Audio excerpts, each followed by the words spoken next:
அனைவருக்கும் வணக்கம். நம்ம இன்னைக்கு பார்க்கக்கூடியது இந்தியன் பாலிட்டில் இருக்கக்கூடிய அடிப்படை கடமைகள். பொதுவாக அடிப்படை கடமைகள் இருக்கு. சரத்து 51A சொல்லப்பட்டிருக்கு. முத பார்த்தீங்கன்னா 1976ஆம் ஆண்டு 42வது சட்ட திருத்தம் வாயிலாக இந்தியா அரசியலமைப்பில் புதிதாக பகுதி 4A சேர்க்கப்பட்டது. இதன் கீழ் சரத்து 51A சேர்க்கப்பட்டது. சரத்து 51A இந்திய குடிமக்களுக்குரிய 11 அடிப்படை கடமைகளை எடுத்துரைக்கிறது.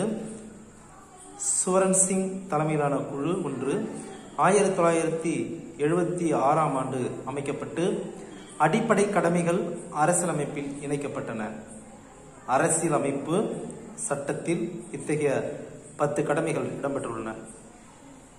என்னன்னா அப்படின்னா, அரசியலமைப்பு சட்டங்களின்படி நடத்துதல் மற்றும் தேசிய கீதம், தேசிய கொடி, தேசிய சின்னங்களுக்கு மதிப்பளித்தல், நாட்டின் விடுதலை போராட்ட வீரர்களின் உன்னத உணர்வுகளை நினைத்து போற்றுதல், நமது நாட்டின் இறையாண்மை, ஒருமை, ஒருமைப்பாடு இவற்றை பேணி காத்தல், நமது நாட்டின் இறை பாதுகாப்பிற்காக அக்கறை கொள்ளல் தேவை ஏற்படல், நமது நாட்டின் இறை பாதுகாப்பிற்காக அக்கறை கொள்ளல் தேவை ஏற்பட்டால் பாதுகாப்பு பணியில் ஈடுபடுதல், சகோதரத்துவத்தையும் நல்லிணக்கத்தையும் உருவாக்க முனைதல் வேண்டும். நம்முடைய பண்பாடு மற்றும் பன்முக பாரம்பரிய கலாச்சாரத்தின் மேன்மையை மதித்து பாதுகாத்தல் வேண்டும். காடுகள், ஏரிகள், ஆறுகள், விலங்குகள் போன்ற இயற்கை வளங்களை பாதுகாத்தலும் தரம் உயர்த்த வேண்டும். அறிவியல் மனப்பான்மை, மனிதநேயம், ஆய்வு மனப்பான்மை ஆகியவற்றை மேம்படுத்துதல் வேண்டும்.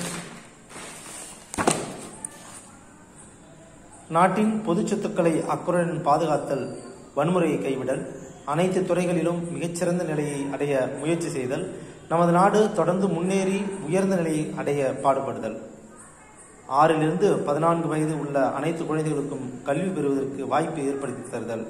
இந்த கடமை 2002ஆம் ஆண்டு 86வது சட்ட திருத்தத்தின்படி சேர்க்கப்பட்டது. சட்டப்பூர்வமாக்கப்பட்ட சில அடிப்படை கடமைகள்: 1860 இந்திய தண்டனை சட்டம், 1951 மக்கள் பிரதிநிதித்துவ சட்டம், 1955 குடியுரிமை சட்டம், 1972 வன உயிரி பாதுகாப்பு சட்டம், 1980 வன பாதுகாப்பு சட்டம் ஆகியவை நம்முடைய அடிப்படை கடமைகளில் பங்கு பெறக்கூடியதாக இருக்கிறது. நன்றி.